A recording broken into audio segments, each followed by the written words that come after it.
So it is Friday at 9:02 a.m. and that interview with Takara bored the hell out of me. But I know Tyler Perry, Sissy Tai Tai, is going to bring me to life this morning with foolishness that only he can bring. Oh God, this crap's 2 hours. 2 hours. You could have done this in 82 minutes. So we open with a funeral, and it's a foolish funeral. Now, apparently, we're burying somebody who didn't lead that good of a life, and the mama gets mad with what the pastor's saying, so she gets her kids to snatch this other kid out the casket and put him in the truck and drive off. That's how the movie starts. That's how it starts. They took the body out the casket. So already, we're at peak Sissy Tai Tai. Debbie Morgan, why are you in this? You keep a check, so why are you in this foolishness? Justice for Debbie Morgan, I want more for her. So we find out that Debbie Morgan and Richard Lawson are Megan Good's parents, and she's married to a no-good Corey Hardwick, and they want her to leave him. But she wants to stand by her man. So this is typical Tyler Perry acting, meaning it's pretty terrible. You done pissed my mama off. We don't like that. That got past the table read. This is not black excellence. And I'm going to say it. It's not. This is black mediocrity. This is black slipshod. Black thrown together. Black on the egg money, even though it looks like it's high production. But there's something missing. Talent. Talent is missing. So Megan apparently goes out to the Bertrands because I guess her husband is brothers with the dead guy, and so the mama's still pissed from the fume, but Megan didn't do nothing. That was the pappy. So she go to find Corey, and he mad at her and said, you embarrassed me in front of my family. I ain't see the heifer do nothing.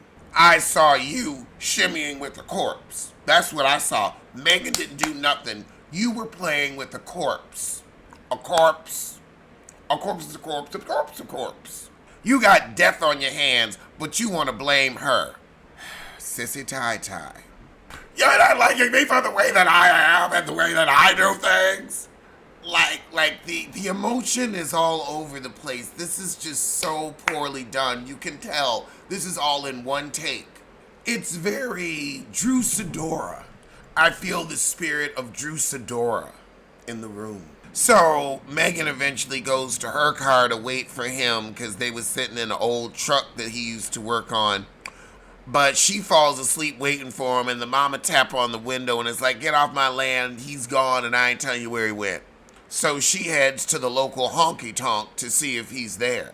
And him and his brothers are there talking about her. They really hate her. God, it's just so Tyler Perry over dramatized.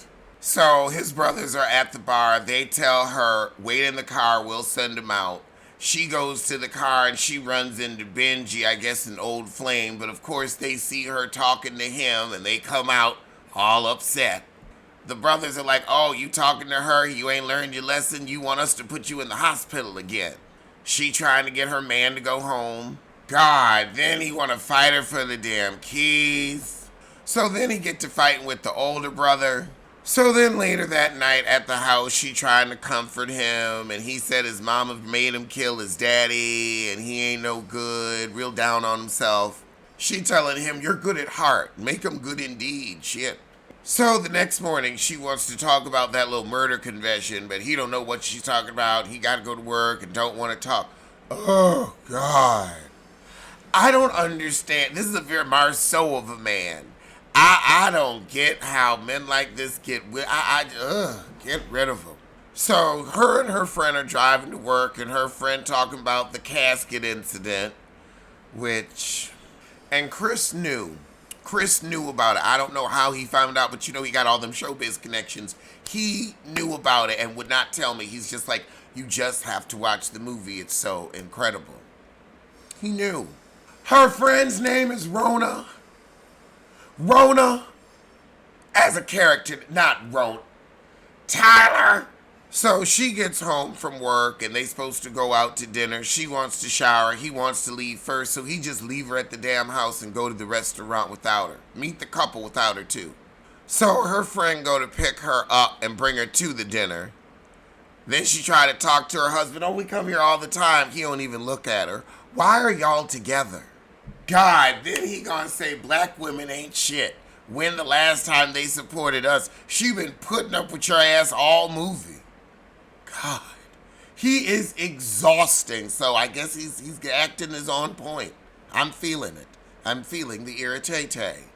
So he says, I want a divorce. We don't have no kids, so this should be easy. So her friend drive her home. She crying about giving him the best years of her life. So her and her friend get home, and her friend has a letter for her. All the crap that her husband's done. She's like, look, you need to read this and sign them papers. So she go home and cry on her mom's chat. So she go home and she's crying and her mom's like, look, you safe here with me. We gonna make it through. Okay, so after a good 10 minutes of really sad, boring scenes, we get a happy joy church scene, kind of like God trying to tell you something in color purple. And this is when we're supposed to have Act 2 or the end of Act 2, the middle of Act 2. I don't know, it's boring. Oh, okay, now she's about to meet the light-skinned heartthrob. So, girl, we shouting, we clapping. The heartthrob is looking at Megan. And after church, we having a bake sale. Megan's like, well, Daddy didn't have to use my divorce as his sermon. And Debbie's like, no, hold on. Your pappy was working on that sermon last week. You just showed up last night. That was the Lord, honey. That was the Lord. All right, and here come the heartthrob. Oh, God, so now the heartthrob says, if you need to talk about your divorce, I'm here for you. So that night, her parents are still pushing Benji on her, and she's like, look, enough. I'm not even divorced yet. God, so we watching videos of the wedding, and the mama-in-law was acting a fool there. So we're an hour into this movie. An hour and 6 minutes left. Fuck you, Tyler Perry. Fuck you. But I don't understand the point of this movie. Your husband was an ass. He left you. And now what you gonna get with Benji? Is he gonna try to kill Benji? Like, this movie is pointless. Much like Megan Good's career, because that heifer can't pick a role to save her life. So now she run into Benji at the county fair. At the petting zoo with goats. Oh, Lord, they're his animals from the farm. So now he's Benji Old McDonald. Oh, God. So now him and Megan are talking in the back of the truck, but where the hell that child go? That kid just sleep in the car, or did you drop it off at its mama's? Like, the child just disappeared. Oh, Lord, she gonna have a drink. Now we're gonna have some truck twat, not some back of the cab coochie. Truck bed Badussy, Ford fucking. So they reminisce about the past and when her husband kicked his ass. Okay, so now somebody's sending the ex-husband pictures of Megan with the new heartthrob Benji, one of the brothers. So now they telling the brother she was cheating on you all this time and mama pissed. I don't know what's worse, the past or this. Either way, I won't watch either of them again. Oh, God, so now he show up at her job. Okay, so now he's at the bank yelling at her, you better be there tomorrow to sign the papers at 11. I ain't messing with you. Girl, bye. Let's sign them now. Let's just go and get it done. Who cares? This makes no sense. It's just, I'd say it's bad writing, but it's Tyler Perry, so that's a given. Oh, my God. The friend gonna say, I wouldn't sign shit. I would take him for everything he got. He ain't got nothing. He said she can keep the house because her parents gave the down payment. Oh my God. Get him out of your life. So the next day they show up to sign the papers. Her and the friend. I don't know where her lawyer is. Oh God. So the guy's saying she needs her lawyer. And she's like, I've seen this before. I don't need counsel. You need counsel. I bet you he gets the house. She ain't read nothing. So that night, her friends throw her a surprise divorce party.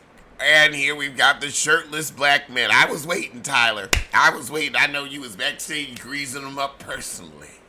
Barry Bolo. Oh, God. And Megan Good had a gummy before she went to the party, so she really jamming and letting loose. Oh, Lord. So after the party, she get to humping on Benji. And I'm sure the ex-boyfriend gonna come by because he already was like, oh, there's a party and I wasn't invited. I need to get some pussy, too. They have no chemistry. It's dry. This sex scene is dry. I get more of a thrill from Mario Kart when the controller vibrates than that sex scene. But she tell him, look, I can only do this for sex. I can't be... Oh, God, but of course the next morning the ex-husband is in the house and she's like, Dallas, you gotta go. Now he wants to get back with her. She said, well, look, you don't know me no more. I ain't interested. I don't want you. Get the fuck out my house. Give me another chance, fool. Oh, Lord. So he walk in and see Benji in the bed. Megan, Now, Megan, you really gonna let him walk up on your man in the bed? No warning, no, hey, he's coming, nothing like that. You just gonna let him roll up to get the first bop in. You ain't shit. Oh, God, so now we've got this crappy fight scene. Damn, Tyler can't get nothing right. So I guess he gonna accidentally kill him. Yeah, he put the husband in a sleeper hold. Oh, God, so then Megan drag his ass out the house on the porch. Oh, Lord. They dragging him all the way to his car. This movie has no purpose. Oh, God. So now Dallas is stalking her at the bank and he done killed all of Benji's animals at his old McDonald farm. E-I-E-I, oh no. So her and Benji make plans to get together that night and she's like, you don't need to protect me though. Yes, he do. Oh, Lord, now he running into Debbie Morgan, harassing her at the market. Oh, God, this is dumb. And 2 hours of this shit. Fuck you, Tyler. So they all have a double date night with the friends. And, of course, the husbands show up at the friend's house. They call the police.